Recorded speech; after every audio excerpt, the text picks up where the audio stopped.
Welcome to Prediction Market Prof. I'm Professor Benjamin Smart, and on this channel we analyse global affairs through the lens of prediction markets. In this episode, I thought, given that we've looked at a lot of prediction markets to do with the Iran war, that it might be a good idea to do an episode on what this war is all about, a little bit of the history behind it, the players involved, and why we're making the trades that we are. So to understand the war, we need to understand the players involved, their history, and not just what they say they want, but what they actually need. Let's start with America. America began as a revolutionary republic. Liberty, democracy, individual rights, free markets, suspicion of tyranny. That's still the national myth, but after World War II, America became something much bigger, the center of the global system. Europe was shattered, Britain was exhausted, Germany and Japan were defeated. America had the strongest economy, the strongest military, and much of the world's gold. Then came the dollar system. The dollar became the world's reserve currency.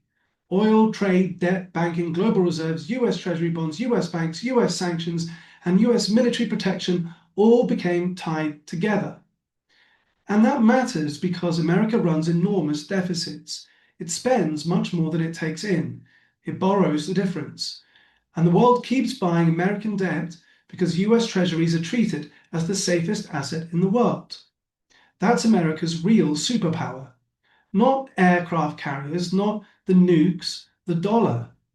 Dollar dominance lets America borrow at a massive scale, run huge deficits, maintain a gigantic military, fund public services, and delay the kind of currency crisis that would destroy a smaller country. But that system is now under pressure. US debt is enormous. Asset prices keep rising. Gold has exploded in dollar terms. BRICS countries have been buying gold, trading more in local currencies, and talking about alternatives to dollar settlement. The dollar is still dominant, but Washington's worried about where it's going. Because if the world stops needing the dollars to buy energy, settle trade, hold reserves, and store value, then demand for US debt falls. If demand for US debt falls, America has to pay more to borrow. If borrowing becomes harder, deficits become harder to sustain. And then you get inflation and cuts to public services, collapsing living standards, and in the worst case, currency crisis. So Iran, Hormuz, oil, BRICS, gold, and the dollar aren't separate issues. They're all part of one big system. America doesn't just want cheap oil. It wants Gulf energy to move through a dollar-based order that America secures, monitors, sanctions, and dominates. Iran threatens that system. Not by itself. Iran can't end the dollar dominance alone, but Iran sits at the fault line between Gulf energy, Chinese demand, Russian sanctions evasion, BRICS de-dollarization, and American military credibility. If Iran can defy America, survive, trade with China, coordinate with Russia, threaten Hormuz, and normalize non-dollar energy trade, it becomes a symbol for something much bigger, a world where American financial power no longer terrifies everyone. And that's why Iran matters. Now you add Trump. Trump's position on Iran has always been contradictory. He tore up Obama's nuclear deal, the JCPOA, calling it one of the worst deals ever made. He assassinated Qasem Soleimani. He wants to look tougher than Obama, tougher than Biden, tougher than everyone. But he also ran against endless wars. No more stupid wars, no more wasting American money overseas, lower prices, lower inflation, America first. You know, all that jazz. And that's the trap. Iran isn't a quick win.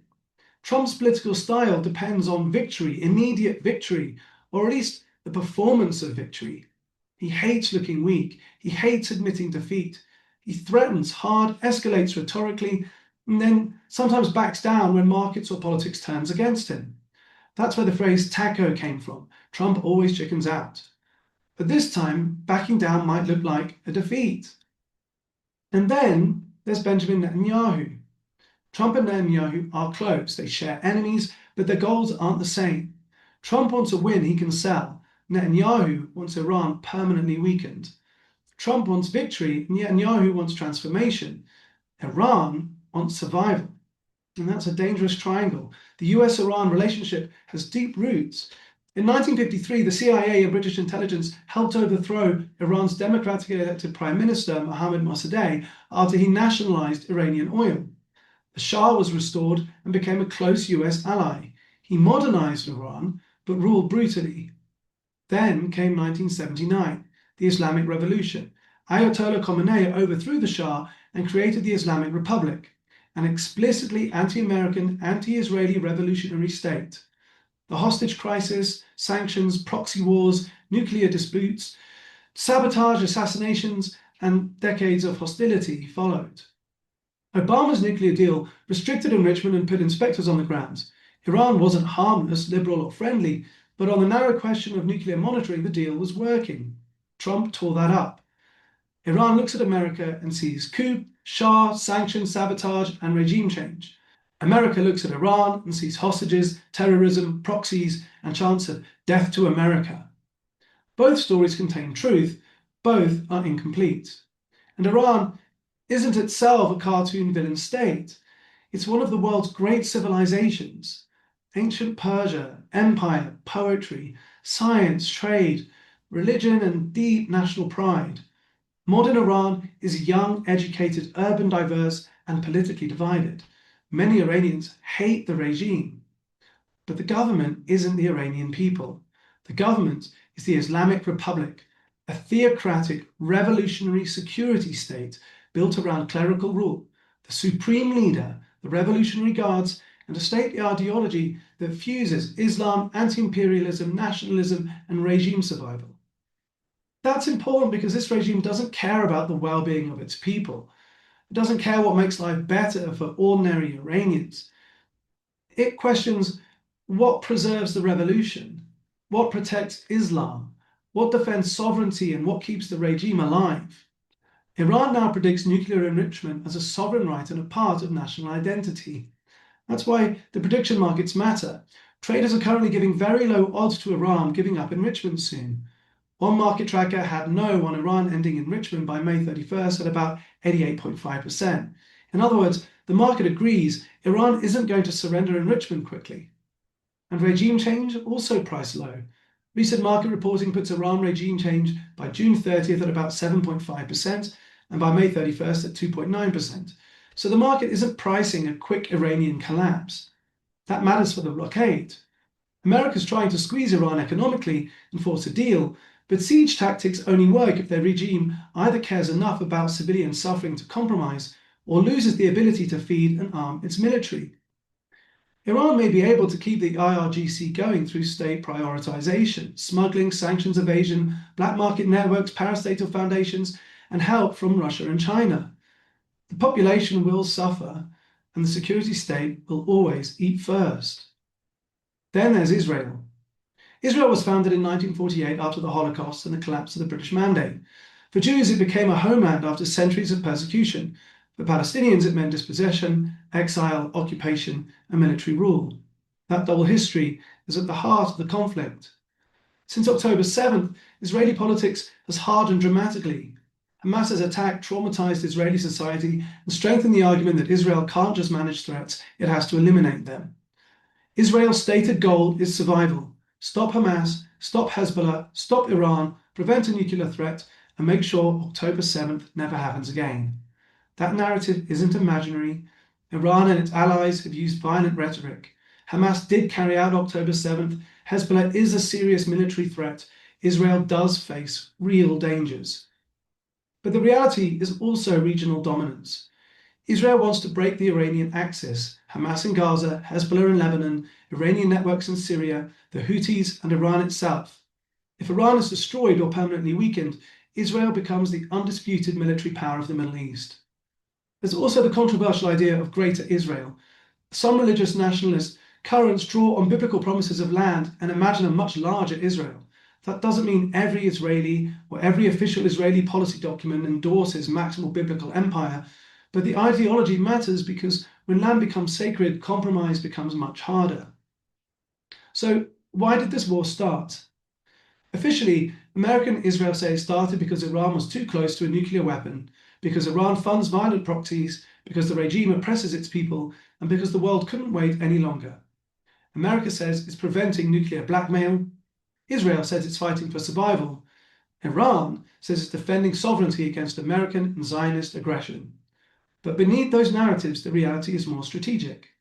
The US wants to preserve control over the Gulf order, energy routes, sanctions power, dollar dominance, allied confidence, and military credibility. Israel wants Iran permanently weakened, maybe transformed altogether. Iran wants regime survival, nuclear leverage, regional prestige, and the removal of US pressure from its borders. The war began with US-Israeli strikes on Iran. Trump seems to have expected something quick, dramatic, and politically useful, but Iran isn't Venezuela. It isn't Iraq either. Iran has mountains, depth, missiles, drones, hardened sites, proxies, and leverage over the Strait of Hormuz, one of the most important energy choke points on Earth.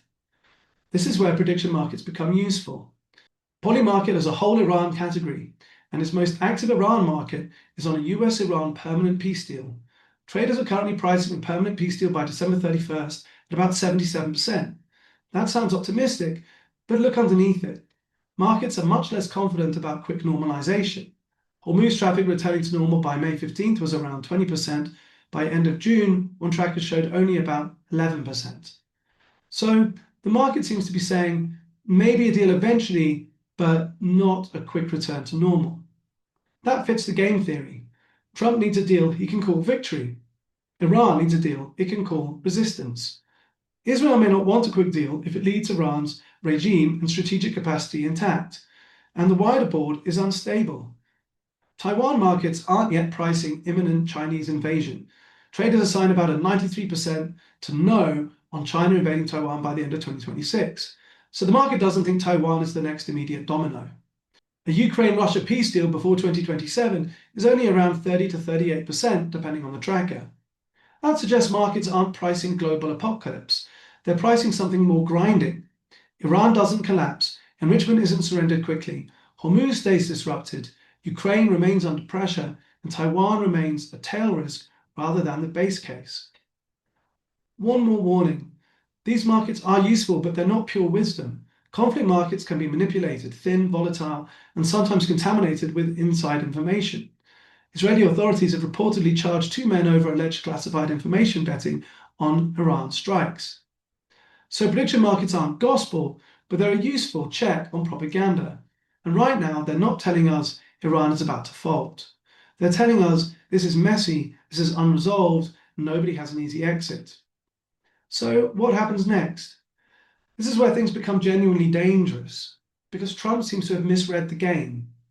He seems to have expected a quick war, bomb the nuclear sites, kill or weaken the leadership, force Iran to capitulate, reopen the Gulf, declare victory, move on.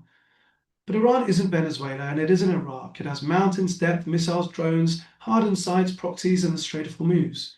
It doesn't need to defeat America outright. It only needs to make the war expensive enough that Trump needs a way out.